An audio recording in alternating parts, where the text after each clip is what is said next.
महाराष्ट्रातील राजकीय नेत्यांमध्ये खळबळ उडवून देणारे व अंध महिला भक्त जनतेला हादरवून सोडणारे नाशिकचे स्वयंघोषित ज्योतिषी कॅप्टन अशोक खरातचे बिंग अहिल्यानगर जिल्हा पोलीस दलानं फोडलं आहे।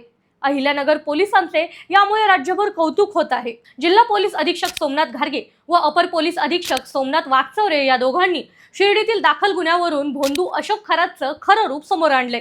यासाठी पोलीस उपाधीक्षक अमोल भारती, पोलीस निरीक्षक रणजित गलांडे या शिर्डीतील पोलिसांची तत्परता कामी आली आहे। 18 फेब्रुवारीला शिर्डी परिसरातील एका 24 वर्षीय तरुणीने नाशिकच्या जाधव नावाच्या तरुणाविरुद्ध अश्लील फोटो व्हिडिओ व्हायरल करण्याची धमकी दिल्याचा गुन्हा दाखल केला होता।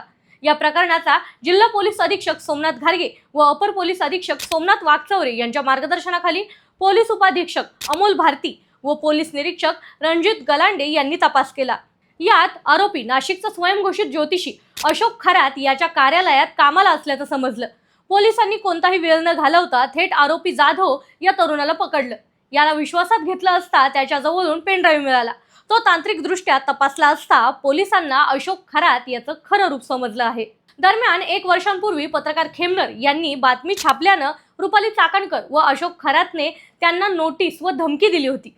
या खरातच्या अश्लील व्हिडिओने अनेक वेगवेगळ्या महिला, आजी माजी मंत्री, महिला आयोगाच्या रुपाली चाकणकर यांची छायाचित्रे चर्चेत आली आहेत। पुढील वर्षी नाशिकमध्ये कुंभमेळा होणार आहे आणि यातच अहिल्यानगरच्या पोलिसांनी थेट नाशिकमधलंच हे प्रकरण उघडकीस आणलं आहे।